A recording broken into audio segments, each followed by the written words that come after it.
So hi students, this is Anya, and I'm just gonna let her introduce herself because she has so many wonderful accomplishments that I don't think I could even summarize it in less than 5 seconds.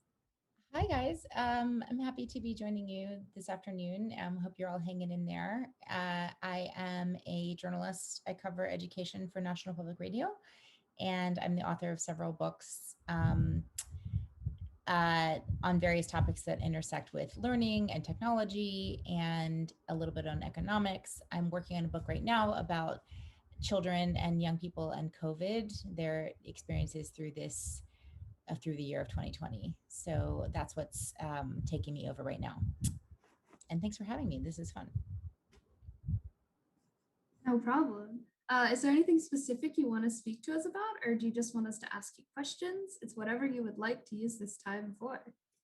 I would I love mean, to give us like a background of how you got into this field and why does it interest you? sure. I can give you my short, brief tour of my career, if that is interesting. So um, I was always interested in writing. My parents are both writers. They're both English professors. I grew up in Louisiana, and in college, I kind of refined that. I kept taking sort of fiction and poetry classes, but I got very interested in journalism because of the intersection between sort of like public issues and social justice and writing itself. So I also was kind of excited how in journalism you can be, you know, people get very excited about a hot story, and there was I had experience working in college on a story that was like somewhat of a campus scandal, and people were kind of like clamoring to hear about it, and that was exciting to me. So I interned in college. I worked as a research assistant, also as a fact checker, as a copy editor, and freelanced in various places. I worked for the Village Voice, which was an alt weekly, an alternative weekly newspaper. That was a thing back then. And throughout my career, I have tried to keep learning new forms of storytelling. The media industry is sort of known for its upheavals and its changing forms of communication. Sorry, something just fell on my shelf up there. I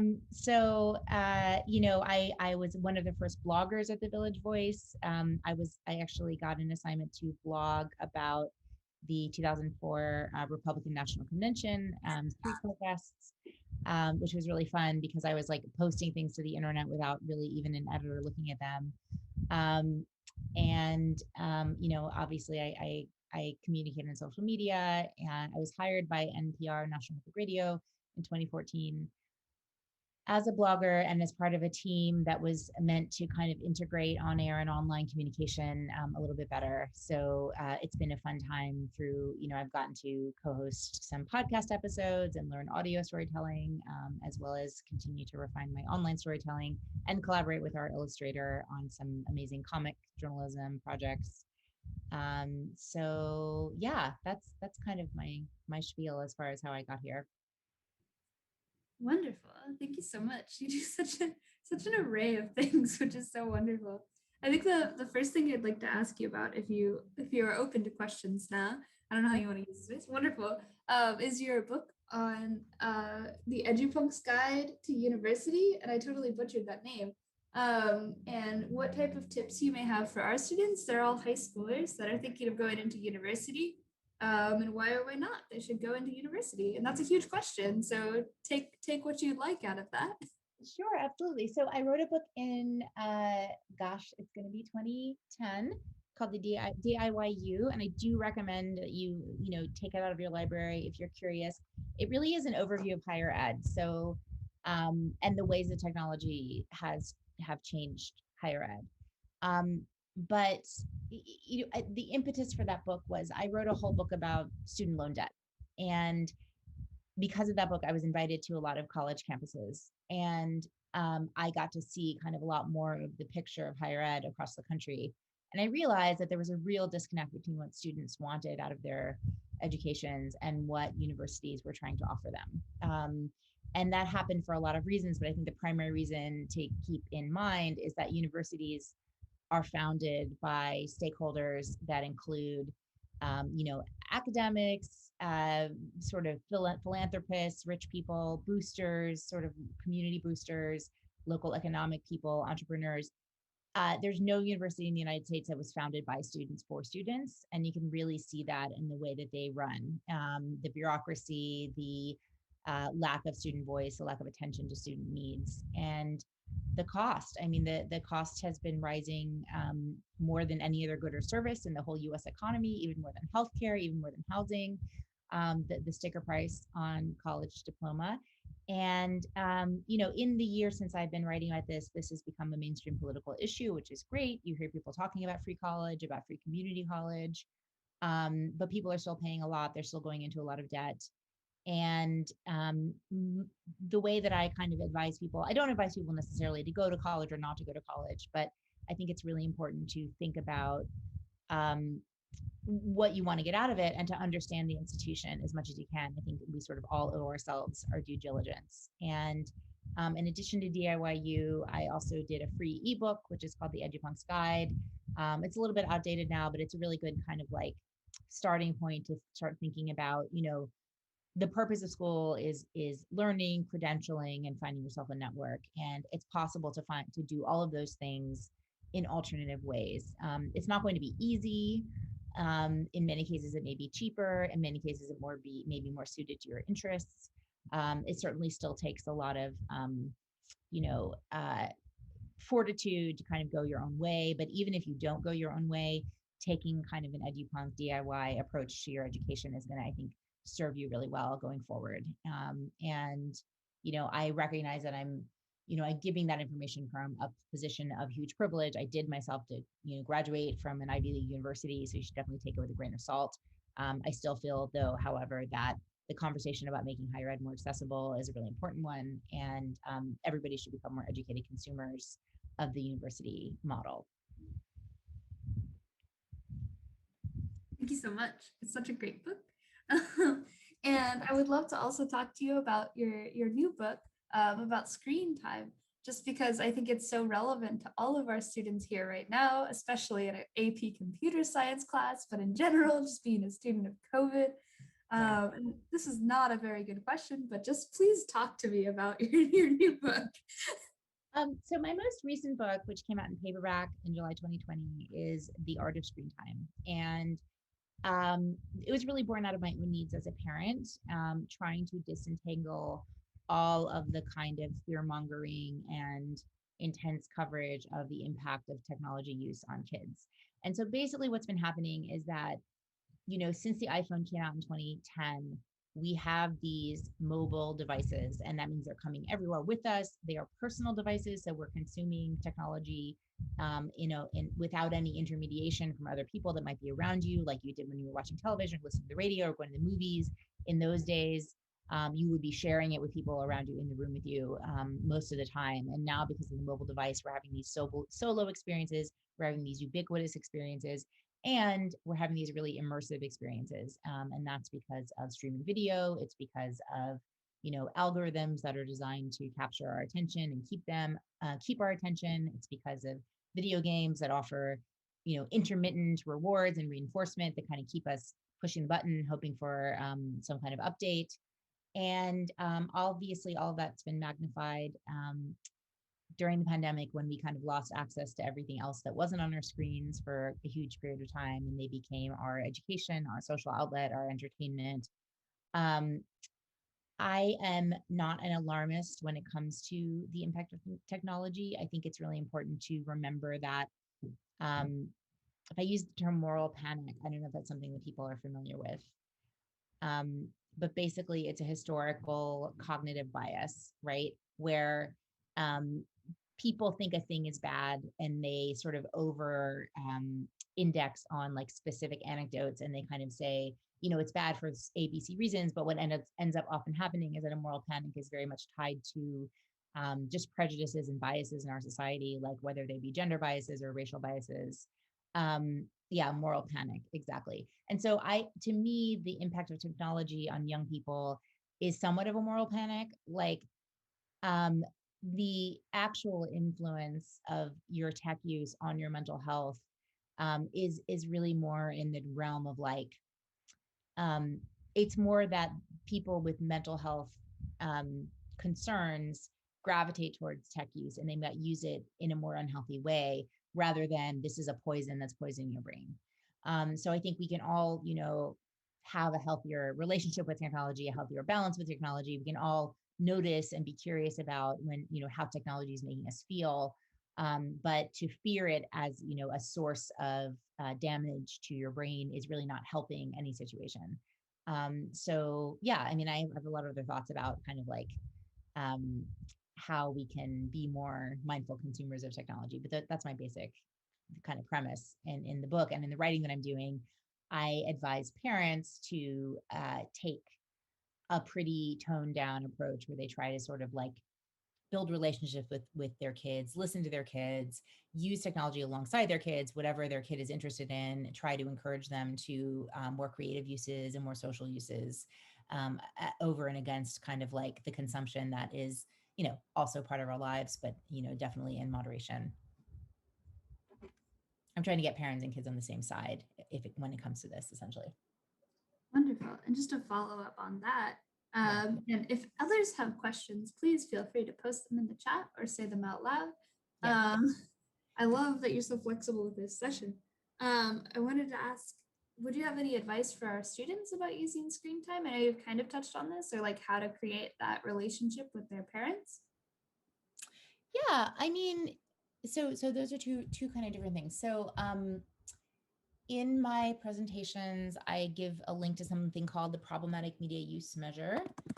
I'm going to look it up real quick here. It is just a questionnaire, and it's actually based on gambling addiction. And it's just a questionnaire to figure out if your relationship to technology is interfering with other functions in your life, or whether it's kind of like displacing other sources of satisfaction in your life. And it's not something to kind of be, we can all get into a place if other things are going bad where the phone or the television, the Netflix becomes kind of oversized in terms of the preoccupation that we have with it. And so, if that's the case, then you start thinking about like, okay, can I build new habits, and can I displace this, and can I have experiences that are, providing me these kinds of satisfactions in different ways. I also think it's not crazy to think about the way that tech actually interferes with our bodies, right? Because we have these devices physically on us, right, all the time. And that can hurt you. It can hurt your sleep because of the light that shines in your eyes at all hours, because of the kind of sense that you might get a message and, maybe get woken up out of sleep if you keep the phone in your bedroom. I really do advise people not to keep the phones in their bedrooms. And that's something that I follow as well. It can hurt, it can cramp up your body, just desk, neck, and hands and that kind of thing. It can hurt your eyesight if you're staring at the screen for too long. So these are things to keep in mind, like over and above the content and the emotional relationship. Also thinking about how you are physically taking care of yourself when you're using technology all the time. In terms of talking to your parents about it, I mean, um, it's really hard to be a parent. And parents are really worried about teenagers right now. I know there's a huge amount of just ambient anxiety about the kind of year that you guys have been having. And I think that and I know this isn't that common, but like as much as you can to kind of summon a little bit of patience for your parents and understand that they're coming from a good place, but maybe an anxious place. And then really try to, if you're having a real conflict, let's say over the use of the device or access to the device, try to take the conversation to a curious place where you're asking questions about, what are you actually worried about? How will you know when I'm doing okay? What are the kinds of things that we could do together where I could kind of show you a little bit more about what I'm doing online so that you have a little bit more of a sense of, reassurance about to give me a little more freedom. I think those might be interesting ways to take the conversation if you can. Thank you so much. Those are really great recommendations. And I wanted to hand it over. I know we had a couple students just enter, but if anyone has questions, feel free to say them out loud or in the chat as always. But I wanted to also ask you about your last book. I feel like I'm only asking about books, so sorry. That's okay. Happy to But talk about. Yeah.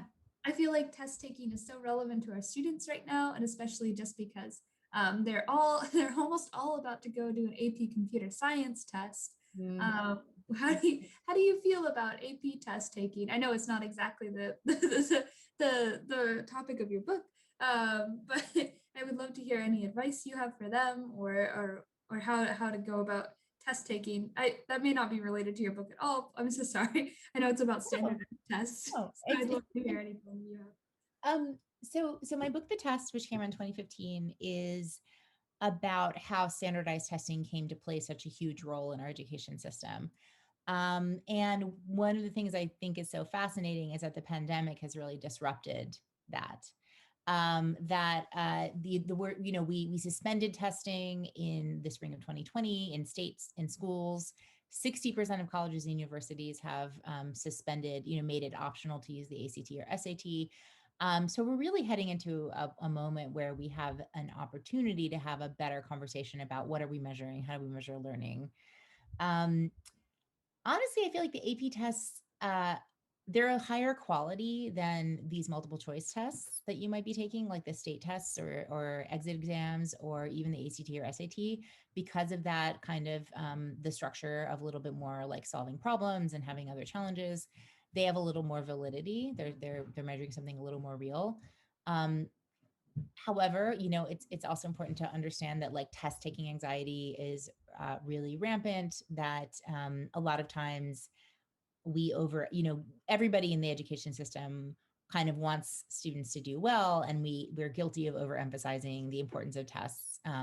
It's you on one day of your life. It's not going to make or break you as far as your career in college, your success, or anything else.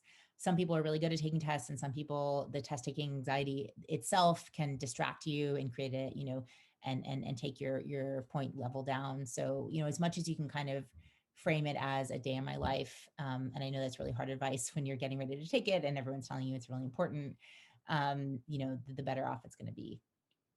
I So this question appreciate about being a speaker, yeah, I mean, so there's two things. So I do give talks, like keynotes and things like that, and then I also talk on the radio. So I'm sorry, I don't know how to say. I clarified with Navarit and Eric, who are sharing a Zoom account right now. Okay. And I just wanted to know specifically about how you got onto NPR, or how did you get onto the radio? Oh, sure. Okay. Um, it was kind of an accident. So I received an email from a guy um, whose name was Matt Thompson. And I thought it was my friend Matt Thompson that I had met working on a project with Mozilla Foundation like a few years before. So he was like, "Oh, hi, like there's this job at NPR." And I wrote him back, and I was just like much more like relaxed than I would have been if I didn't think I knew him. And I was like, "Oh yeah, I'd be perfect for that job. Like, yeah, let me get your resume." But it turned out it wasn't that Matt Thompson. It was a different guy that I never met, but he seemed to be okay with me being like kind of brash. So maybe this is advice that confidence can get you someplace. Um, and so the interesting thing about it was that I was in a transition point, and so was NPR. So they'd gotten some grant funding. They wanted to build out their education team, and they wanted to use that grant funding to think through how they approached their coverage, where people are coming to them on the internet and finding them on social media and not just listening to them on the radio. And so how do they present themselves to those listeners or those audience? Um, and that was cool for me. So because even they hired me even though I didn't have any radio background. Like I'd been on the radio as a guest, but I didn't have any background training in radio or in using recording equipment or anything like that. But they were like, "That's cool. You're going to be a blogger for us, and you will write stuff on npr.org, and you don't have to learn radio." Of course, then what ended up happening was that I got trained because I was there. And NPR is actually a fantastic learning organization. They train a lot of people. If you guys apply for internships, and I think you should, they train you. And so over the years, gradually, I worked my way up to now like recording and even cutting the tape for radio stories, writing scripts, recording scripts, and even going live on the air. So that's been a process. And then also, and podcasting too. So podcasting also was growing during the time that I've been there. And so I gotten the chance to do some podcast episodes myself too, which is also really fun. Yeah, speak up, speak up. Yeah, I was just going to invite Yeah, Eric Content or Navarrete to speak up. You go I ahead. have. Hello, nice to Hi, meet you. thanks. I have a real big question about how do you get to that process, like writing a book, and like how do you get inspired? I want to know a little bit more about the process writing. Yeah, great question. So, all right. Um, there's a lot of different ways that can lead you to write a book, but I would say that the sort of the elements of becoming a book author are obviously you need a really solid idea, which is actually like the size of a book, because a lot of ideas, you could make a TikTok about it, right? You don't need to write a book. So that's number one. Number two is the skills, like the chops to actually create a manuscript and to sustain an idea over 80,000 words. So that's something that you can definitely build up over time and start developing right now. And then I would say the third, real talk, like the third thing that you need to be a successful book author is you need to have a platform.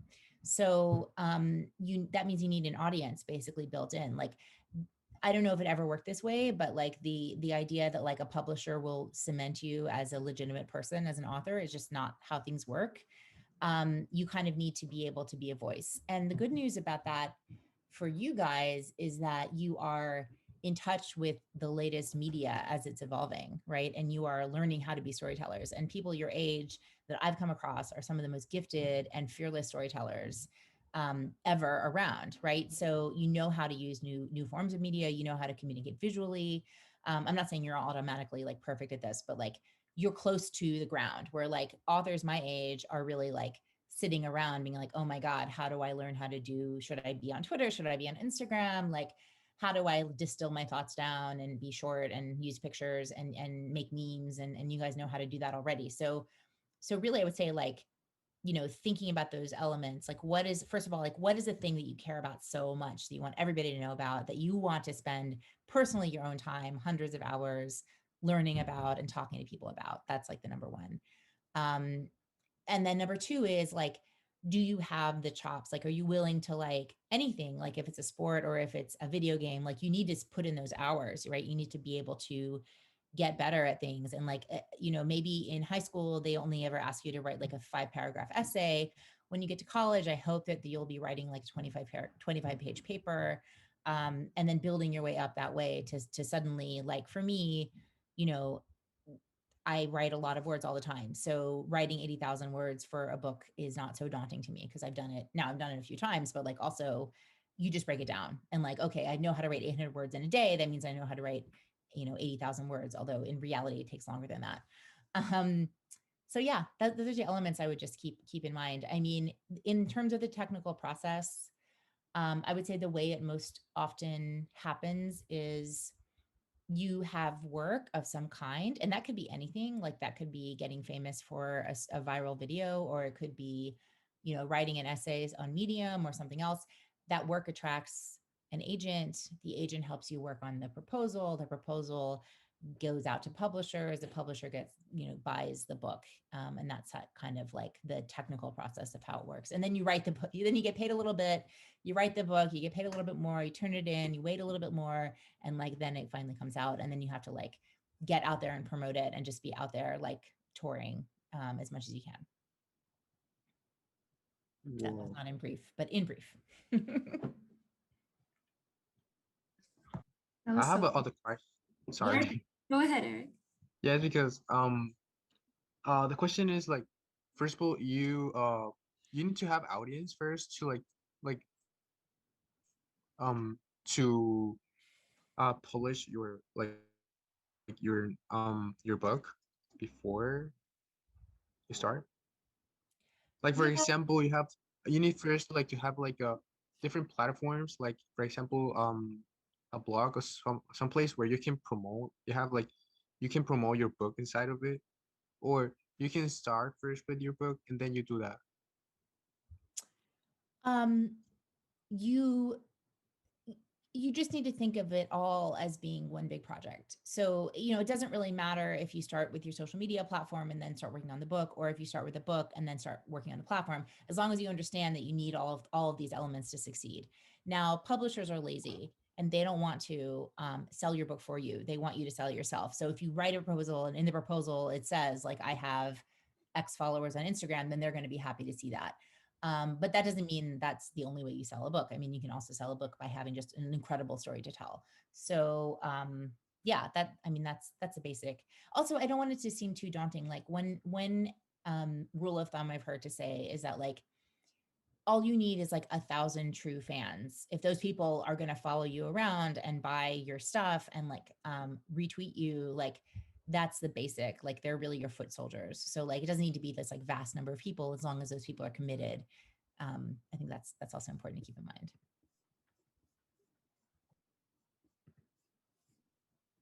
We have time for one more question if you'd like, Eric. Please. Yeah, go ahead. I would like to know, um, what tool do you use like to start with it? Like, I want to know a little bit more. I'm a little bit lost with it. What tools did I use for what? Sorry. Yeah, like to start writing your book. Like for example, you want to write, what tools like which programs or which platforms can you use to build it? So in terms of the physical writing, I'm using Google Docs.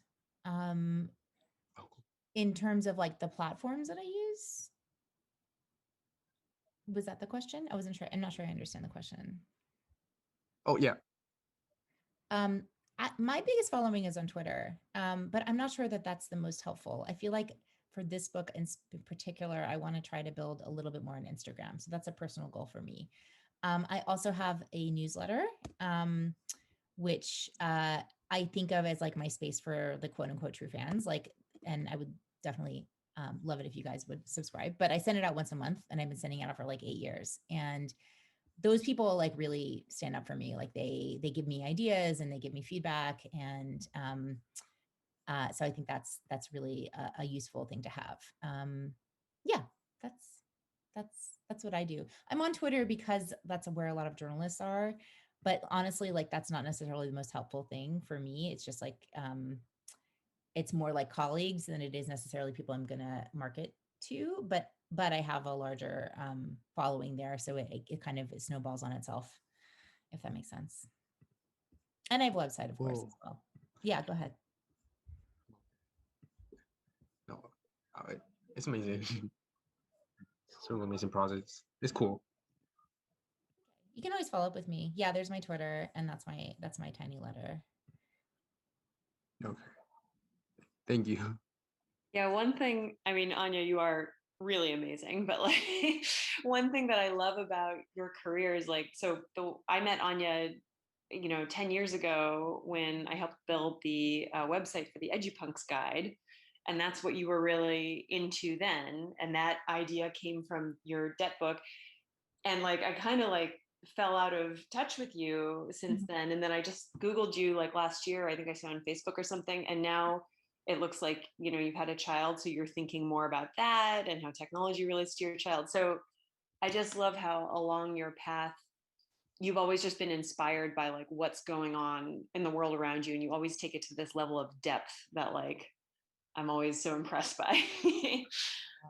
That's really kind. Yeah, I mean, you have to write about the things that you're passionate about and the things that are keeping you up at night. I really do abide by that. And I've always been, I think my curiosity has really kept me sane because, like my friend Maggie always says, if it's not a good time, it's a good story. So, whatever you guys are going through right now, like I hope that you've been journaling and paying attention, and even looking back through your chats and your emails could be like super interesting. Because we're all kind of like writing all the time now about what we're going through. And I think that's a really cool way to like engage and figure out also like what are the themes that keep coming up for me. Like if you're thinking about writing or being heard, it's like even just like reading your own words can help you like come up with ideas and be like, oh, like I'm back on this idea again. Like, oh, this is something that really means a lot to me, or like my friends are always asking me about. So maybe that's something I need to get into a little bit more. Yeah, I just have like one last thing I just remembered in your article that Lex sent out earlier about becoming a fact checker. There was a line in there that stood out to me that was like, people are trying to teach the ability of kind of recognizing a strong emotion or reaction as the kind of like trigger to be like, oh, I need to fact check this. Yeah. And that just felt so like I've been kind of learning about Zen Buddhism. It felt like, oh yeah, this is mindfulness, like having some space from your reactions. And I don't know. It sounds Yeah. like that's what you're saying, like through the whole path, it's all about kind of getting a little space and distance from like the present.